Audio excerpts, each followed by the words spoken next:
Hello everyone, and welcome back to the Master English Podcast. I'm Emma, and today, I'm actually so excited about this episode because it's one of those topics that really changed my way of learning languages. And I know it can change yours too. We're talking about how you can use podcasts, yes, the thing you're listening to right now, to learn English more quickly and effectively. That's right. And I think it's funny, because a lot of people already listen to podcasts casually, right? On the bus, while cleaning, or just before bed. But the difference between just listening and learning is huge. If you use a few smart strategies, every episode becomes like a mini English lesson without it feeling like school. Exactly. And instead of giving you a long, complicated list, we've decided to keep it simple. Just 3 main ideas. 3. But inside those ideas, we're going to share stories, examples, and little tricks that really work. And honestly, Jack, I think some of these tips will surprise people. Oh, definitely. And, as always, we'll give you something practical you can try today, right after listening. So don't go anywhere. Alright, let's start with the first big one, listening with purpose. And I'll be really honest here. When I first tried learning Spanish, I thought I was doing great because I played podcasts in the background all day. But guess what? After 6 months, I could say almost nothing. Why? Because I wasn't listening with purpose. I was treating it like background noise. I had the same experience with German. I listened while I was gaming or scrolling my phone, and of course, it didn't stick. The truth is, you need moments of active listening.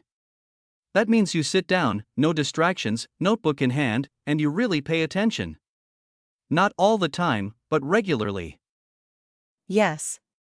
And when you do that, you suddenly start noticing details, how words are connected, how the speaker's voices rise and fall, those little filler words like you know or I mean. Those things are invisible if you're only half listening. And here's the beautiful part, when you switch between active and passive listening, you get the best of both worlds.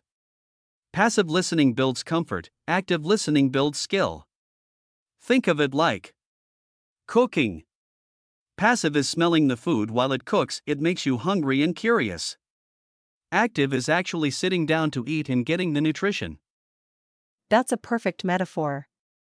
So, listeners, don't just play podcasts for background noise. Decide, is this my passive moment or my active moment? Now, second idea, make the podcast interactive. And I know what some people are thinking, but Jack, podcasts are one way. I can't talk back. Well, actually, you can. And you should. Oh, totally. When I was learning Italian, I would literally walk around my apartment repeating whole sentences from a cooking podcast. And my neighbors probably thought I was crazy. But a few weeks later, I sounded more natural than I ever had before. I had the same experience with French. At first, my voice felt stiff, like I was imitating a robot. But after some practice, it was like my tongue finally relaxed into the rhythm. And the amazing thing? You start to feel confident. Like, hey, I actually sound like them.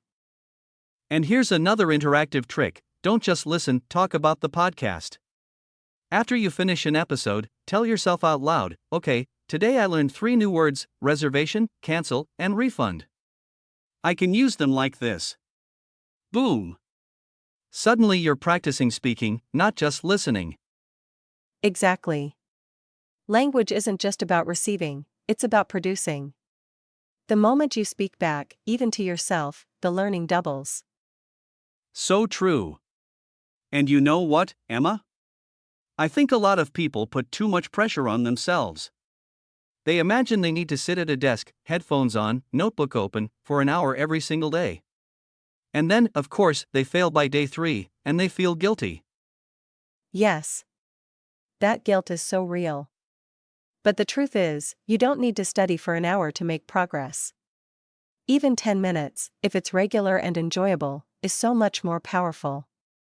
I sometimes tell my learners, tie it to something you already do every day.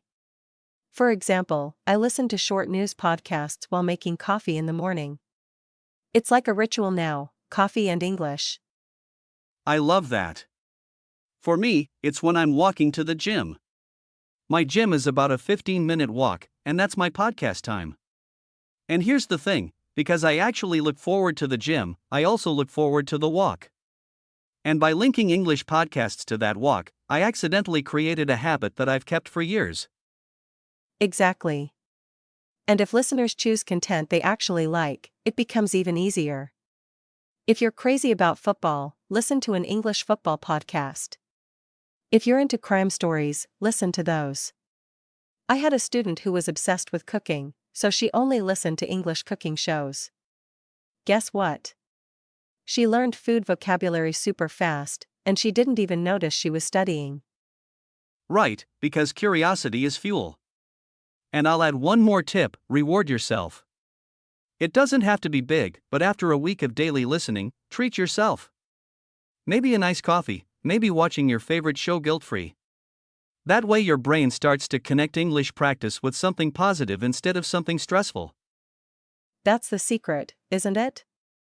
Podcasts stop being just study time and start being a part of your lifestyle.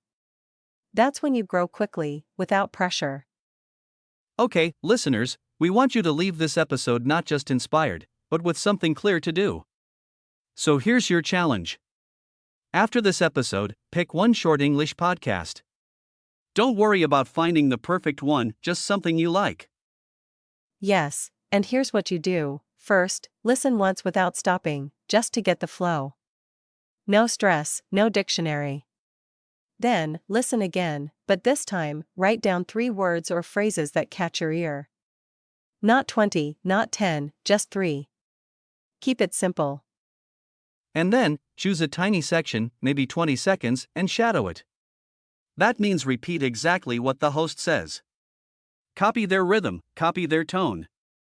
You might feel a bit silly at first, but trust me, this is where the magic happens. Your mouth starts to learn the music of English.